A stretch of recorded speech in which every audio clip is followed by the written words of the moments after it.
Today's podcast, we're going to talk about white wealth, how a history, systems, and access shape who gets rich in America. It's by no stroke of genius, or there's no accident that you open up your Instagram and you see these young white kids in their 20s and 30s buying new Ferraris and buying Lamborghinis and racing through the back roads of California, taking these lavish trips.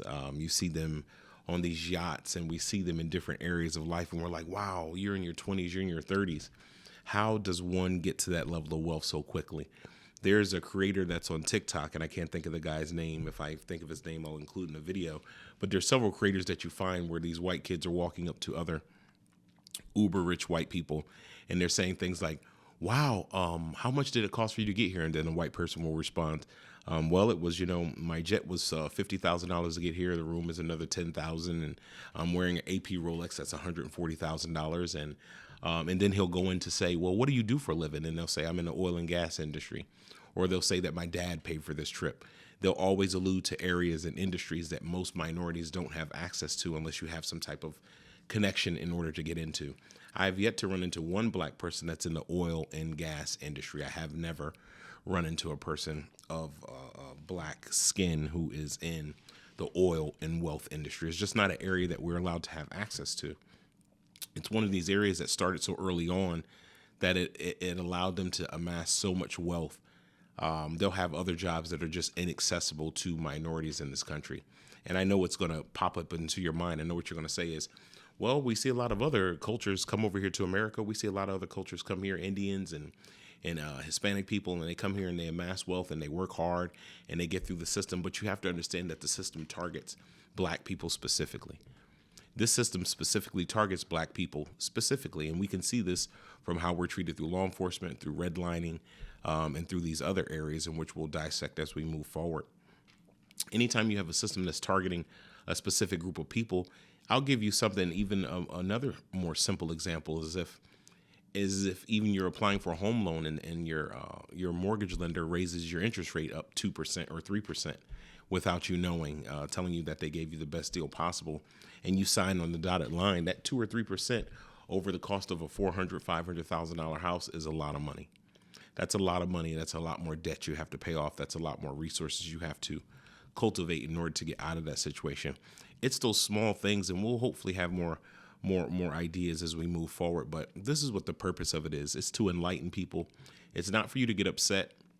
If you are getting upset about this podcast, then you need to ask yourself, why does this bother you so much? That's the question you have to ask yourself.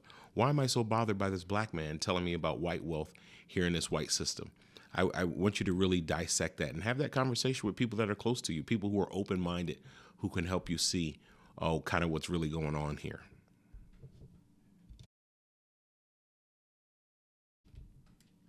Today's conversation is not about hatred. It's not about saying all white people are rich. It's not about saying black people don't work hard. Today is about white wealth. It's about how it was built, how it compounds, and why statistically and structurally it has been easier for white Americans to accumulate wealth more than black Americans. If this makes you uncomfortable, this doesn't mean it's wrong. It just means it's touching something that's real. Only way something can change in your life is you have to be uncomfortable with it. You have to get uncomfortable. We know that. We know uncomfortability leads to true change. Will I change some hearts and minds through this podcast? That's the hope.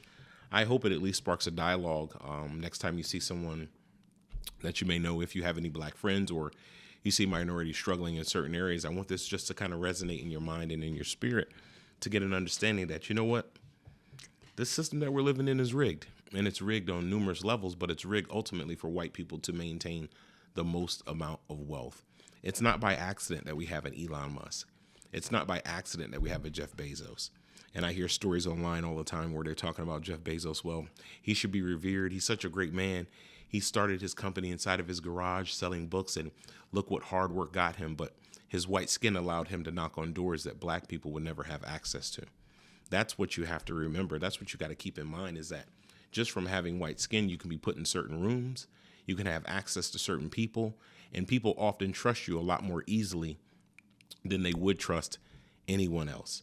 There was another podcast I did some time ago where I talked about the biggest scammers, and I'll probably do an updated version of it. But I talked about some of the biggest scammers in America, from Bernie Madoff. If you look at him, he was a Jewish man, but his skin allowed him to run this multi-billion-dollar fraud or scheme for years without being checked into. There was never any stocks that he was selling. There was never any real investments. And no one ever thought to look into Bernie Madoff until the economy started tanking. His white skin allowed him to amass that amount of money, and it allowed him to access people and get favor from those that black people would never have the opportunity to step into the room to. I noticed, being a black man, you're often seen right out of the gate, right? People automatically are suspicious of you. They often have to question your motive, what's going on, where you're going. They always want to cross their T's and dot their I's. But if you look at people like that, then you come to understand that, you know what?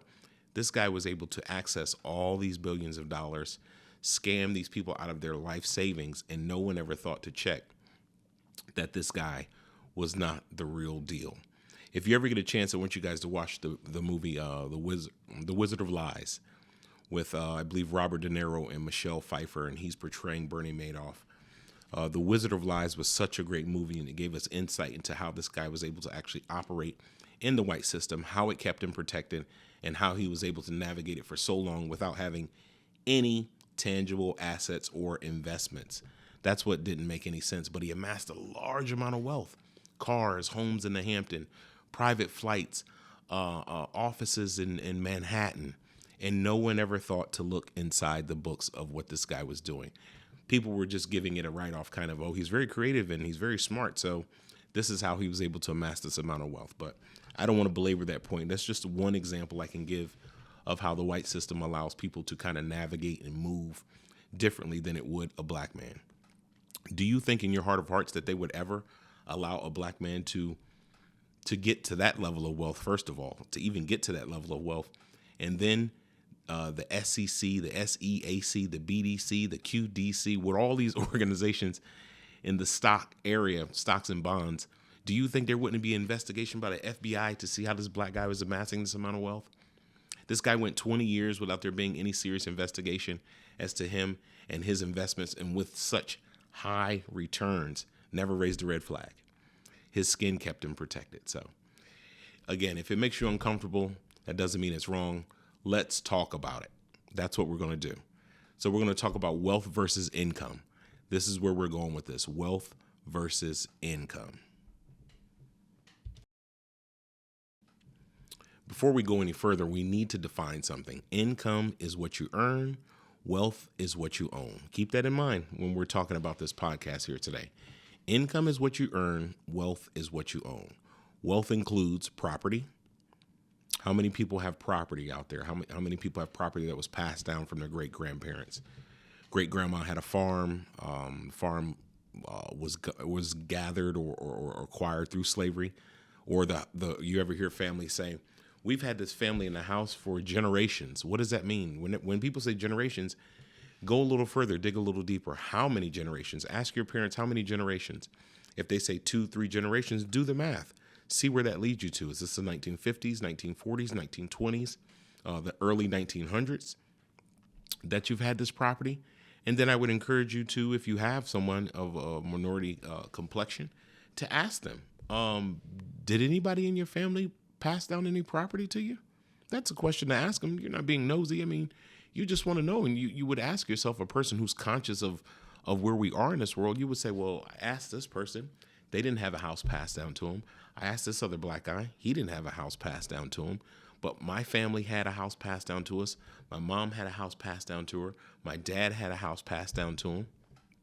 That's when we begin talking about wealth. So then we look into savings. When people often pass away, people often die, they leave savings.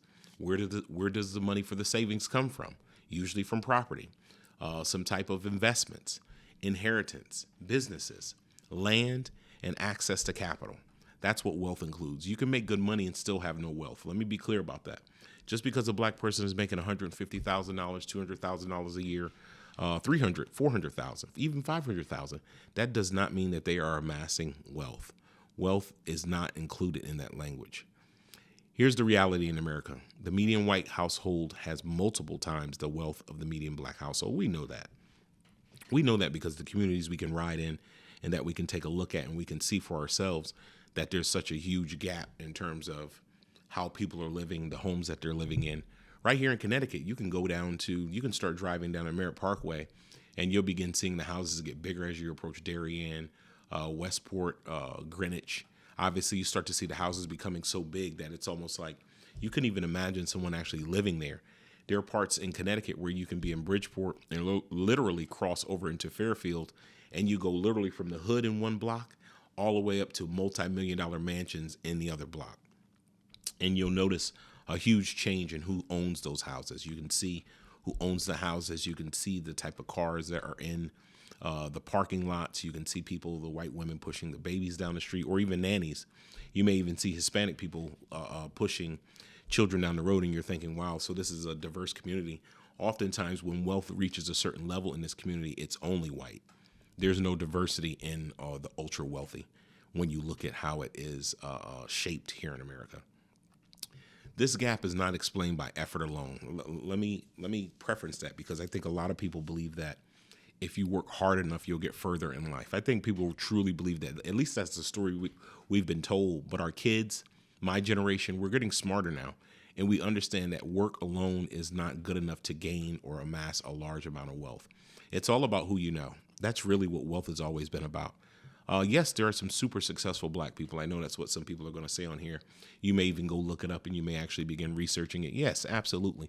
But it's such a very small percentage, very, very minute percentage of people that have actually made it, that are super successful here in America, of color. And those people that have made it is because they have knocked on the doors of white people or white men that have allowed them into the rooms.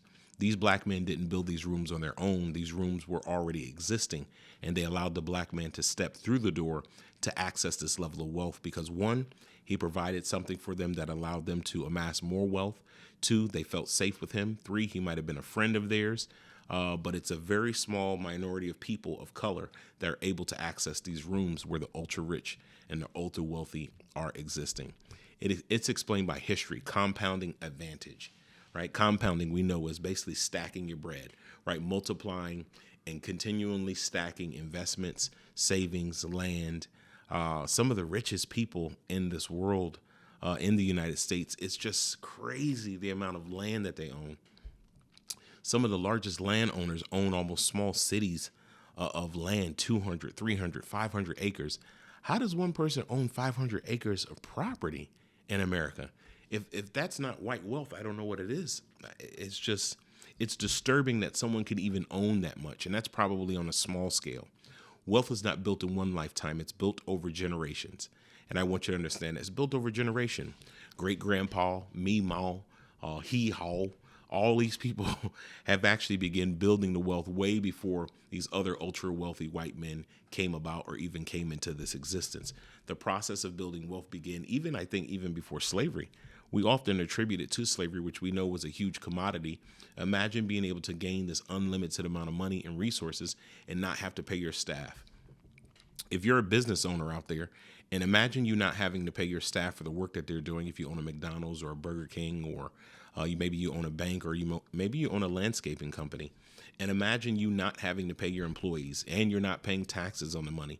So just think about that. Imagine the amount of wealth that you could earn if you had people coming to work for you day in and day out, and they worked themselves into an early grave. And then when those people died, you utilized their children to work for you for free as well. So not only did great-great-grandpa have free labor, great-grandpa had free labor, then grandpa had free labor, and now maybe an uncle or father had free labor. Just imagine that. I put that in your mind to give you an idea of how wealth is built, and not in one lifetime, but it's built over generations. Part 2, the Head Start. Let's talk about where the Head Start began. Let's talk about the Head Start, because no race starts at zero in America the same way. Not everybody starts on the same playing field. We know that. Not everybody starts on the same playing field, and I think that's what we got to get in our mind, is that the game is rigged from birth. It's rigged even before you are even conceived. It's already rigged. For most white Americans, land ownership was legally accessible early. Black people couldn't own land. We know this. I'm not saying anything I think that's revolutionary or new, but I want to call it to your attention. If you and I, let's say 100 years ago, you're able to own 4 acres of land. And when I go to apply to own that same amount of land in a different area, I'm denied. I can't even grow my crops. I can't even hire people to work the farm. So, but as you have already acquired this land and you're building and you're able to put crops on there, you're able to sell those crops, you're able to have some chickens, some cows, maybe some goats and things of that nature. You're able to get those to the market. You're amassing wealth. That money that you are utilizing from your farm and income is stacking wealth. And I can't own any land or property for a few hundred years. That already lets you know that the system is rigged. Homesteading programs favored white families. Home loans were available decades earlier. We know this, that black folks couldn't get loans here. And we talked about it earlier. That owning property is one of the ways to amass wealth. So if I couldn't get a home loan, how could I begin amassing wealth at the same level in which you amass wealth? Businesses could be passed down. Yeah, white people passed down their businesses. I couldn't even own a business. So, and if I did own a business, it might have been taken from me, burned down, or not patronized in certain areas because it was a black-owned business. So I couldn't even pass my business down to my family. Have you ever noticed that there's no black Walmart? There's no Hispanic Walmart. There's no Hispanic Target. And I mean on that grand scale. I'm not talking about like things like Seatown and these small little stores that are, placed in minority communities to help them kind of navigate their way. I'm talking about these big box stores. There's no big black Walmart. There's no billionaire CEO no black billionaire CEO who owns a Walmart. You don't find that interesting? You don't find that suspicious? I mean, because it is very suspicious, but we know why. Because if black people own their own Walmart, then they become less reliant upon the white system. We understand that. That's not a secret within itself. That's all by design. It's just, if we all had a head start and we all had the same level of ability to earn, don't you think that there would be big box stores of different ethnicities? Even now, today, black people don't even have their own communities. We have Asian people that are in our community selling black beauty hair care products. Don't get me wrong. They're providing a service. Black people are patronizing them. So that money leaves our community at a faster rate. And we know this, but there's no amassed amount of black hair care products. There are more Chinese stores in black neighborhoods than it is soul food businesses in black neighborhoods. That's not by accident. We'll go a little deeper on that as well. Property could be inherited. That's another thing. Property could be inherited for white people. We couldn't even inherit property. There were laws banning black people from inheriting property. So you wonder why little Johnny at 23 or 28 years old is buying a brand new Ferrari, because the property has been passed down. It's increased in value. Look at the homes. Look at some of the homes that people owned when your great-grandparents bought their home. We bought this home for $5,000. Yep, it was a lot of hard work, but me and your mom did it. What? It was a lot of hard work. You had a lot of head start. That's how it was amassed. That's how you were able to purchase this. But people have sold that lie that it was a lot of hard work. I don't know why these black people just don't pick themselves up by their bootstraps and just get to work. If they work hard enough, then they can have what we have. That's not true. There have been laws and things that have been put in place that have prevented us from owning certain properties and items for years. And now that we've come to have the ability to own these properties and items, the price of these items is 75% higher, 200% higher. Where can you buy a $5,000 home at in 2025? Doesn't exist. And if you buy it, it's probably an old crack house. It's a dilapidated property that would take so much more money to get it even raised again, or to get it even built up again, that it wouldn't even be worth the investment. Raised ranches here in Connecticut used to be $250,000. Now they want $400,000 for a raised ranch. So if you're the first black person going to college and trying to get themselves established to have a better life for your kids and for your family, imagine you coming out of the starting gate and the first home that you have to buy is $500,000, and it doesn't have $500,000 value. These homes are located in places like Hamden, North Haven, Connecticut, New Haven. These aren't any stellar places that people are trying to fight to get in to live. People aren't like, oh man, I bought a house in Hamden, Connecticut. Ooh man, you got to come see this house. And they're killing you in taxes, right? They're crushing you in the system of taxes. And I know what some of my white listeners are going to say. Well, it's happening to us too. We understand that. But this podcast isn't about you at this point. This podcast is about explaining the injustices in a system and how skewed the system is and how white wealth is able to amass. I haven't forgotten you guys. I appreciate you guys as well for listening to the Voracious Podcast. I do. But I want you to understand that it doesn't affect you the same way that it affects black families who have been behind the eight ball for so many years. For black Americans, enslavement prevented wealth accumulation. It did. It just stopped us from accumulating wealth. That's a statement within itself that we already know. It stopped us from accumulating black wealth. After emancipation, land was largely denied. Even after emancipation, even after we were free, they still weren't giving black people land. The 40 acres and a mule, you know that was coming up. The 40 acres and a mule. Shout out to Spike Lee too, 40 Acres and a Mule Productions. I've always loved his movies, but that just resonated in my mind. Huge fan of Spike Lee. But anyway, so when you think about that, think about that concept. You're a free person now. You're generation after generation for 400 some odd years have worked farms and lands for people that have amassed wealth. They own stores now. They built Walmarts. They own KFCs. All these different things that have been built, and you go to apply for a loan and you're still being denied. And I will say this, right? And what someone will say, well, eventually they passed laws to benefit black people so that way they can own land and property. The problem that people, I think, fail to realize is that the system of racism, it's a system within itself. So just because a law is passed, that does not mean a person isn't holding on to those inherent negativities or that inherent racism inside of them. So they can pass a law where black people can own a home, but who's writing the loan? Who's the person that you need to go to get the loan approved? How does this person feel about black people? That's the question you have to ask. When you're filling out that application, yes, black people can buy homes now. Ooh, we're so excited. God has finally worked it out for us. And you go in to apply for this loan, but the person you're applying for is inherently racist, or the person does not particularly care for who you are or your skin color, or they want to make a few extra dollars on the back end, and they raise your interest rates 3-4%. They raise it 3-4% where they would keep the white interest rate at a lower 2 or 3 or 5%, whatever the case is. But it's not evenly a playing field. That's what I'm getting at. It's a systemic system where we face these problems and issues. Jim Crow laws blocked opportunity. You just couldn't own certain things. That's really what it was. You couldn't live in certain neighborhoods. You couldn't own certain things.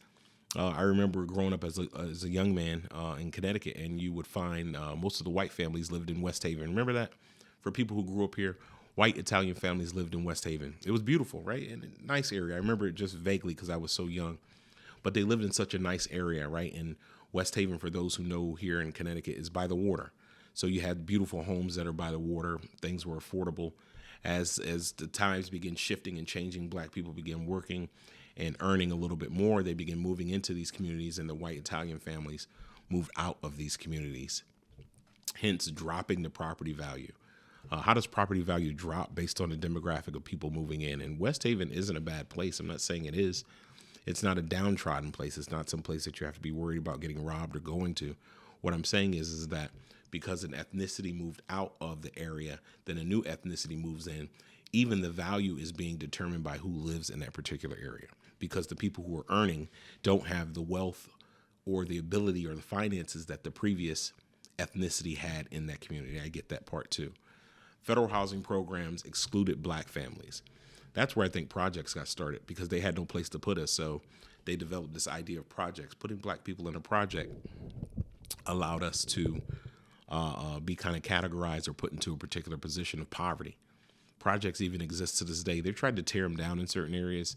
They tried to tear down some of these places in certain areas, but they still exist to this day, where you can see where there are impoverished or low-level educated black people are existing in certain communities. For white people, it would be trailer parks, right? That's the demographic. That's the kind of the switch from projects to trailer parks. White people, poor, uneducated white people live in trailer parks. Poor, uneducated black people live in the projects or the ghettos. That's what we've been taught. So this is an opinion. It's documented policy. So when people say, why don't black families just build wealth, they ignore the fact that white wealth had a 200 to 300 year head start. Part 3, home ownership, the biggest wealth engine. That's been the biggest one, home ownership. There's a reason why people have always told us, yep, you should become a homeowner, because that's wealth you can actually pass down. Now, in 2025, home ownership has changed significantly for a lot of people. It's become less obtainable for minorities because, first off, we didn't start off with wealth. And the fact that we're still trying to wealth build and people have had a 200 to 300 year head start puts us way behind the ability to actually own a home, maintain it, and keep it long enough to pass down to our families. So let's talk about the single biggest driver of wealth, home ownership.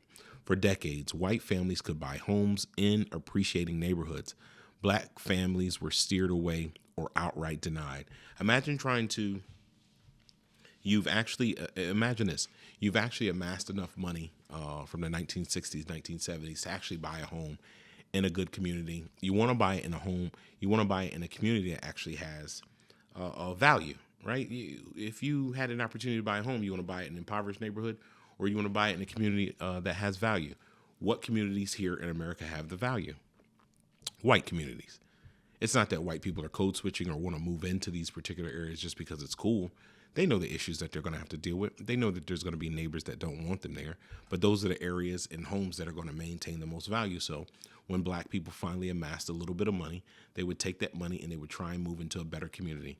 Better community means better schools, better hospitals, better opportunities for those that live in those communities. We know that. That's why people desire to move into white communities. And I'll see online, it's so racist online now that it's what the stuff that people say. Well, you don't have to move in our community. Why don't you go live with your own people?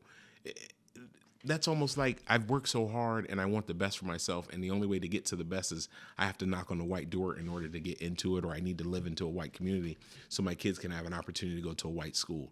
It's not that I don't want to be with my people, but the idea is that this is the only avenue that I have at this point that's going to allow me to grow and kind of flourish in a better vein than it would be moving in a community where mine is still struggling. I just think that's what that means. That matters because home appreciates, equity can be borrowed against, homes fund education. We talked about that. The better the homes that are in your neighborhood, the better the schools will be. Homes fund businesses. You'll find better and high-end businesses in places where there are more people that have more money in that particular community. Best example I can give is if you're familiar with West Hartford, Connecticut, go to West Hartford, take a ride around. Who do you see? What's the predominant race in West Hartford? What does the mall look like? What does the mall, the West Farms Mall look like in West Hartford? What stores are in the West Farms Mall? Think about that. They can only put a Tiffany's store in the West Farms Mall because the people around them can afford Tiffany's. The people that actually patronize that store can afford Tiffany's. Who are the people that can predominantly afford Tiffany's? Louis Vuitton. These other upscale stores. Who are the people that can predominantly afford it? White people. So they have to put it in an area to where they know people are going to be able to fund these businesses. They're not doing it because they wouldn't put it in the black community, but they understand that black people just don't have that level of wealth at this time. So they need to put it somewhere where people can afford to buy these things. Homes are inherited. We talked about that. People pass down homes. That's one way to earn generational wealth. Pass down a home to your kids, to your great grandkids, and it just stays in the family. That's why you'll notice, again, white people will maintain homes in the family for years at a time. Great grandma and grandpa will die. They'll have insurance policies. That's something else we haven't touched on. That's why it's so important for black people to begin getting insurance policies. It's really, really important, black folks. This is talking to my black audience. My white people, stay with me because I appreciate you. But my black folks, it's so important for you to get life insurance. Because what it does, it helps set up the next generation in the future when something happens to you. It allows your kids to have a little bit of a nest egg or a little bit of a safety net, and it can be borrowed against. Certain policies can be borrowed against, and I don't have all that information. I'm sure there's some great people here on this channel or in the ecosystem of social media that can at least explain that to you. But what it does, it allows people to gain wealth after you passed on. And this is a side note. Shame on us as black folks for not having a $10, $20, $25, $30 a month policy and having your family having to start a GoFund to bury yourself, to bury you. It's really selfish. I would encourage anybody, white too. This isn't just, and I'm not just berating my black folks, but it's anybody. If you have the ability to purchase a $25, $30 policy, buy it. Why are families having to do a GoFundMe? Why are you having to sit in the morgue for 2 to 3 weeks, maybe a month, before they can put you in the ground? By the time they have the funeral, people have forgotten you died, and they're going to the funeral like, wasn't he dead like a month ago? Because people are not utilizing the investments that are available to ensure that wealth can be passed down. When white parents help with down payments, this is a big one. This is a big one. This is how wealth is passed down. This is how these young white kids have these huge properties, are able to buy houses in Greenwich in their 20s and 30s.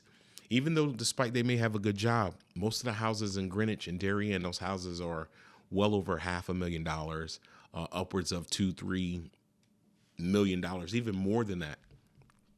But one of the ways they're able to get into this is because white parents are able to help them with down payments. They're able to co-sign on loans. Of course, your credit's going to be great when you've had property and you've had investments and things passed down to you for generations. You've had a head start. So even if you got a mediocre job as a white woman or white man leaving college, that's not like a bad thing. You still have that unspoken about help that you know you can rely on. When we see these young people, young white people having these huge weddings, right? And you're like, oh my God, it's so beautiful. And the place where they had them, it was a getaway. What they don't tell you, or that it was a destination wedding, what they're not telling you, what they never tell you in these TikToks and things of that nature, they never tell you that their parents funded it. They never tell you that there's a checkbook sitting behind the closed doors or behind the wall that they never show you. They just show you kind of the outward look of it. They show you what the destination wedding looked like, how much the dress is. They used to have a show some time ago, and I can't think of the name of the show, but it was where these women would go into this high-end wedding store in New York, and they would go in, the dress would be $10,000, $80,000. Some women would go in with their families, the white families, and they would go in and say, the lady would come up, hello, how are you?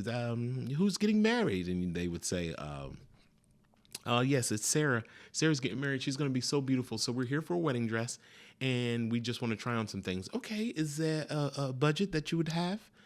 And then you would hear a white person say it's unlimited. What? Can you imagine saying that? Can you imagine actually coming out of your mouth and saying your budget is unlimited? One would have to ask themselves, on God's green earth, where did they get this amount of money from? Where do you get the amount of money to where you can tell these weddings? And mind you, some of these dresses can be, I'm sure, maybe $100,000, maybe $200,000. I'm sure if they add Swarovski crystals or maybe whatever they add to them to make them so elaborate and ornate, that the price can just be a down payment on a small Ferrari, on a house. And they would literally go into the store and say they have an unlimited budget.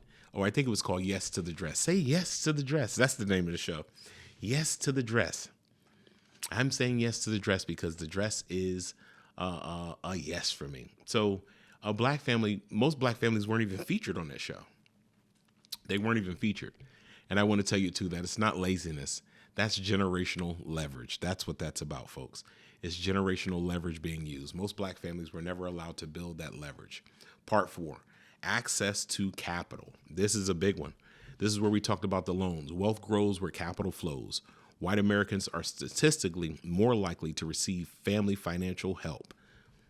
Most of the time, white families are able to help them with putting down the first $50,000 payment on their home. First home that they buy, they have a white family member, aunt, uncle, that will give them $50,000 to put down on their down payment.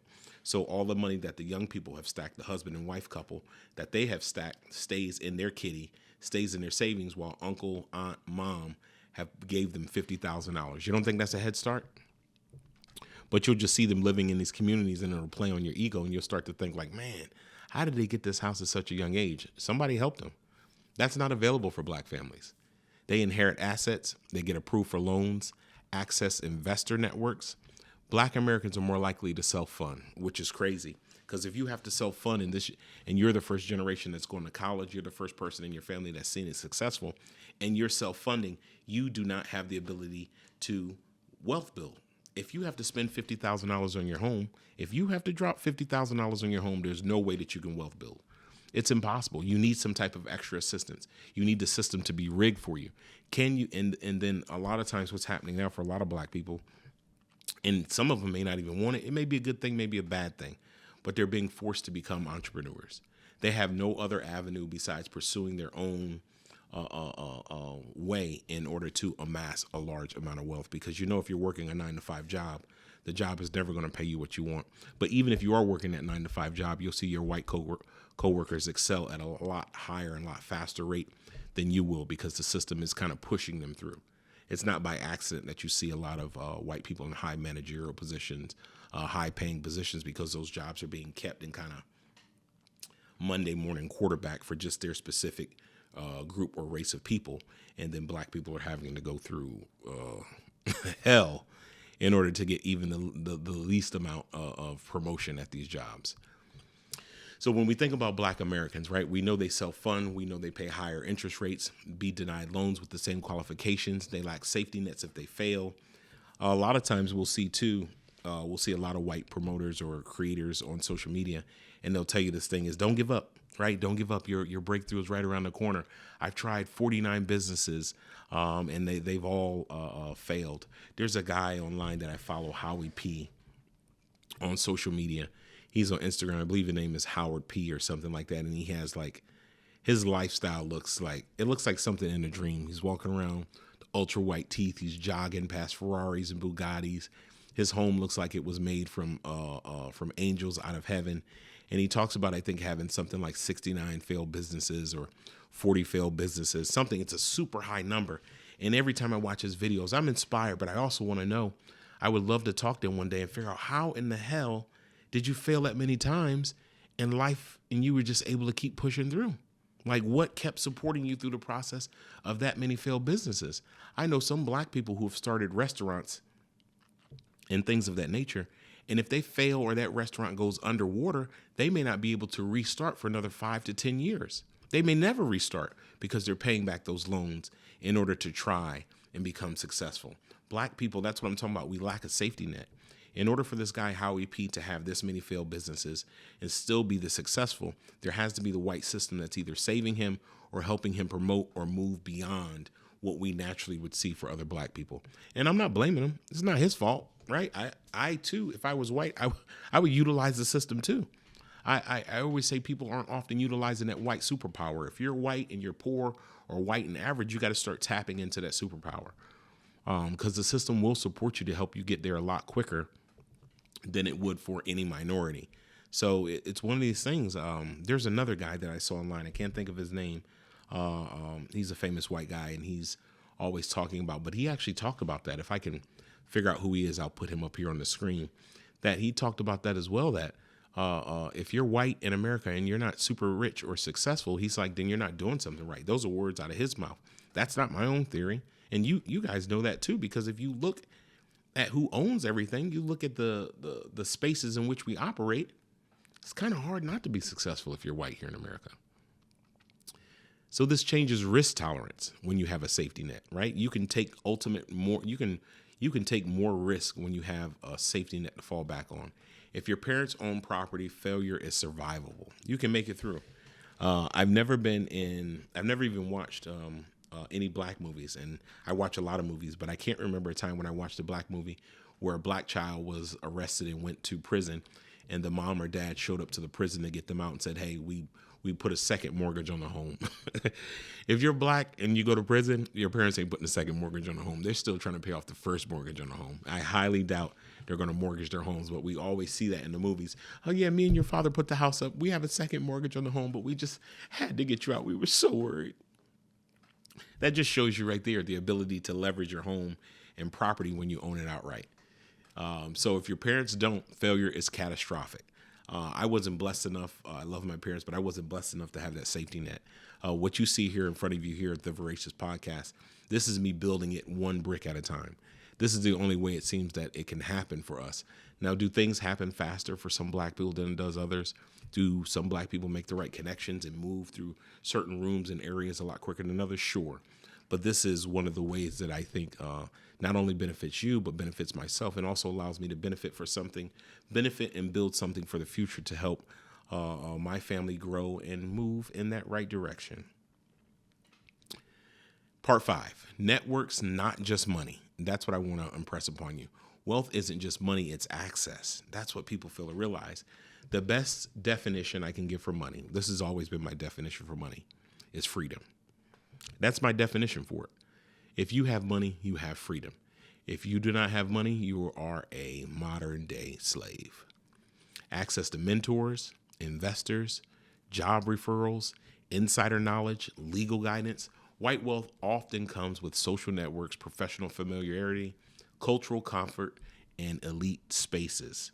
If you can navigate in some of these rooms, like I said, there are successful black people. It's a small percentage. People will look at Michael Jordan and Oprah Winfrey and some of these other entertainers and celebrities that have been able to navigate the system and move into these rooms and become successful. It'll put you in elite spaces, but you have to, for any person of color, you have to knock on a white man's door in order to gain access to that room. Tell me one black person who has been able to gain that level of wealth without knocking on a white door or the white system. That doesn't mean every white person benefits consciously. I do want to preference that. And if you're white and not rich, there are systems in place that are affecting you. That's what it is important to say that. I don't want to make it seem like I'm beating up white people or beating up the white system. I'm calling out what is true here on the Voracious Podcast. It means the system recognizes familiarity. Power tends to trust what it looks like itself. That's why Bernie Madoff was able to get the amount of wealth that he did. That's why he was able to scheme and scam all those people, because power tends to trust what looks like itself. You guys remember Elizabeth? I can't think of her name. What was the lady's name? She was the woman with the deep voice. Yes, we're starting this program, and it would only take a drop of blood, and it could determine all the genetic illnesses that, you guys remember her. I'll put her picture up on the screen. You guys remember that lady, and she scammed everybody out of everything. The machine never existed. Literally, she got billions of dollars from some of the investors, and the machine never even existed. That is crazy. No one thought to do a check on her. No one thought that she was lying. They trusted her because she was white. They literally thought you could take a drop of blood, put a drop of blood inside this machine. It would read your blood, and it would tell you of all the deficiencies and potential genetic diseases that you may have for generations to come, or at least within your body. And nobody thought to check her out. She even had a fake voice. There's videos of her actually talking in her feminine voice. And then when she began moving in these rooms with these ultra rich white men, she began using a deeper voice. And she would talk like this, and she would look you in the eyes and say that this is what's happening, and I believe that we're and I was like, can't nobody see this as a scam? Ain't nobody got time for that. Can't nobody see that this is a scam? But again, power accepts power. Part 6, the myth is easy. Now let's be honest and fair. White people don't get rich easily because they're white. They get rich more consistently because the system was built for them. White folks are getting rich because the system was built for them. Their families were allowed to accumulate. Their risks are cushions. Their mistakes are recoverable. And many white people struggle too. I want to preface that. We've talked about that. But there's a system that supports you in your failures. Even when you're wrong, there's a system that supports you. We see oftentimes that cops will show up on the scene, a black person can call them, and the white cop will take the white lady's word for it, and the white lady was the demon in the situation. Right? It's a system that supports her failures. And then when she's wrong, she doesn't go to jail. There's no penalties for her. She just goes on about her life, and the black person is still being treated less than. But struggle with a net is different from struggling with nothing from under you. So different. If I had a safety net and my parents had money, you know how many businesses I would have started already? How many that probably would have failed, and how many that would be working right now, because I would have the financial support and financial backing to actually make these businesses come to life. Part 7, why this conversation matters. I appreciate you guys sticking with me too before we dig deep into part 7. I want to say that I'm truly grateful that you guys have stuck with me this long with this podcast, but I think it's something that's important. It's a conversation that needs to be had. I know it's a difficult conversation for a lot of people, but it's important. And I think by having this dialogue with my voracious family, that we have the ability to kind of at least bridge the gap between us. I'm not going to say that this is going to fix things, but if we can change one or two minds through this podcast, then I've done my job. So again, part 7, why this matters. When we don't talk about white wealth honestly, black poverty gets blamed on the culture. Inequality gets framed as personal failure, and systems go untouched. Truth isn't about guilt, it's about clarity. You can't fix a problem you refuse to name.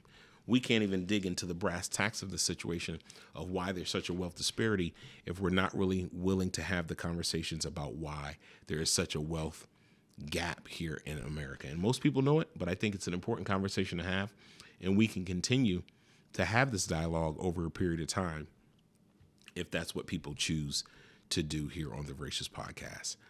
So with that said, right, so we're getting ready to close out, guys, but I want to leave you with a couple things. So what do we do with this truth? What do we do with it? Now that you have this information, what do you do with it?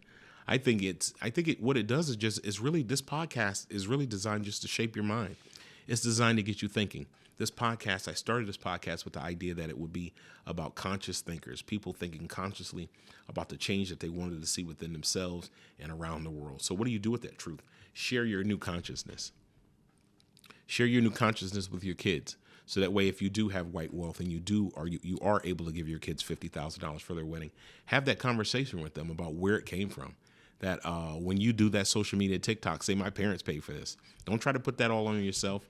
Let them know that great grandma and Meemaw owned slaves, and that's how we got this bread. And I'll say this: I hear a lot of white people say it's not my fault. We didn't own slaves during that time, so I don't know why you put that on us. This is true; it isn't your fault. But what we want you to just be aware of is that the game is rigged. You can't do anything about the past. We would like an atonement. We would like an apology that has yet to come. Do I think that will come in my lifetime? Holding out hope, but I don't believe it. So we stop pretending the race started fair. Let's stop pretending, guys. We stop shaming people for advantages they didn't design, and we stop blaming people for disadvantages they didn't choose.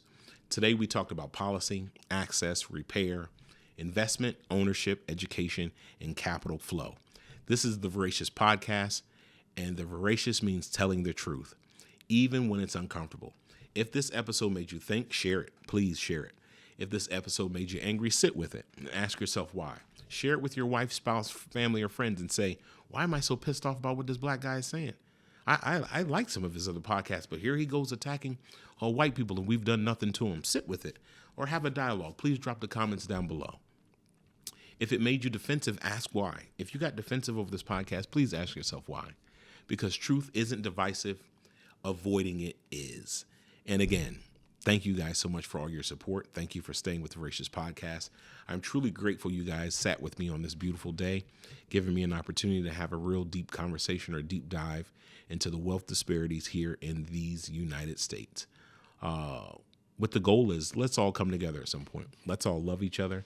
Love your neighbor. Begin learning more about your neighbor. I believe the more we know about each other, we will come to understand that it's not me and you. We are all fighting in a system with some advantages and some disadvantages. So remain true to yourself and stay with the Voracious Podcast. Like, share, and subscribe. I appreciate you. And I'm out. Peace, guys.